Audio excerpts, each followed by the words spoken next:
ఇంతకీ ఆ కళ ఏంటి? అసలు ఆ ఇద్దరు ఎవరు? ఏం జరుగుతుంది అసలు?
అరే సిద్ధు, ఏమైందిరా ఇక్కడ కూర్చున్నావు?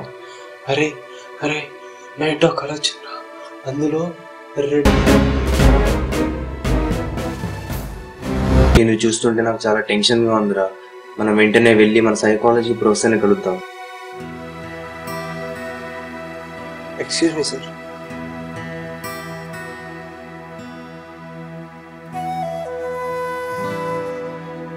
SIT down. నాకు ఈ మధ్య ఏదో అయిపోతుంది సార్. నైట్ ఒక కళ వచ్చింది సార్. ఆ కళలో ఇద్దరు వ్యక్తులు సార్. ఒకతన్ని ఎవరు చంపడానికి వచ్చారు సార్. అసలు ఆ ఇద్దరు ఎవరో. నిన్ను చూస్తుంటే చాలా డిస్టర్బ్డ్గా ఉన్నావు. చాలా రోజుల నుండి సరిగ్గా నిద్రపోయినట్టుగా లేదు. ఫస్ట్ వెళ్ళి రెస్ట్ తీసుకో.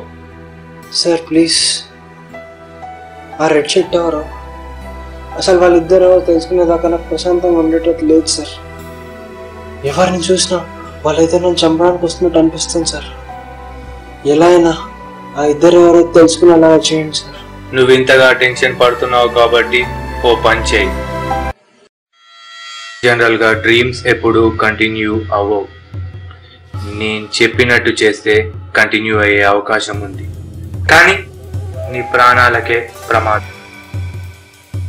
నువ్వు పడుకునే ముందు ఒక రెడ్ డాట్ మీద కాన్సన్ట్రేట్ చేసి నీకొచ్చిన కళను ఒకసారి గుర్తు తెచ్చుకో. ఆ కళలో ఎంత భయంకరమైన సంఘటన జరిగినా బయటికి వచ్చేంత జాగ్రత్తగా ఉండు, లేదా నీ ప్రాణాలకే ప్రమాదం. జాగ్రత్త.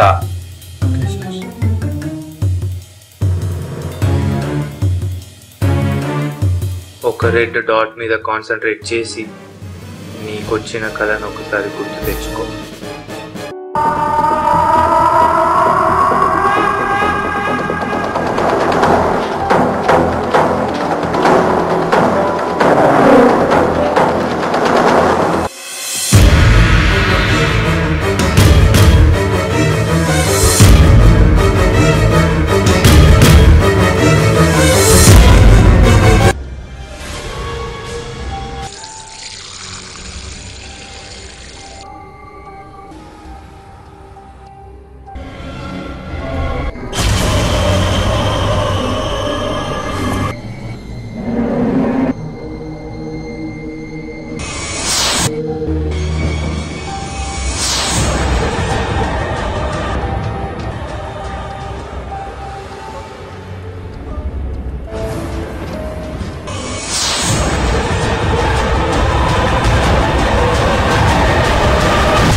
కూర్చో.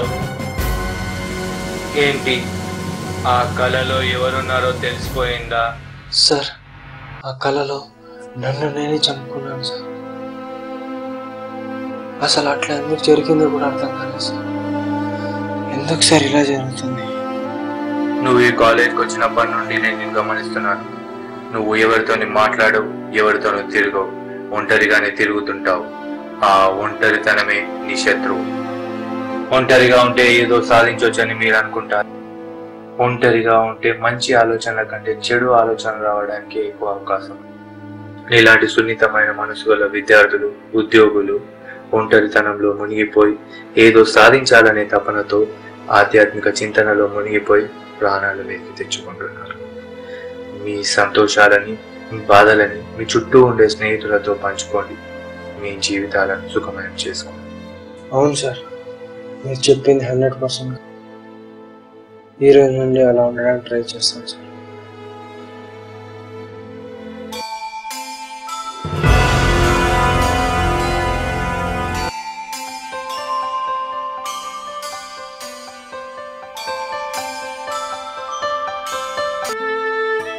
ఇన్నాళ్ళు నా బాధలకు కారణం నేననుకున్నాను, కానీ అది నా ఒంటరితనం అని తెలుసుకున్నాను. అందరితో కలిసి ఉండడంలో కలిగే ఆనందాన్ని తెలుసుకోండి. మీ జీవిత ప్రయాణాన్ని హాయిగా కొనసాగించండి.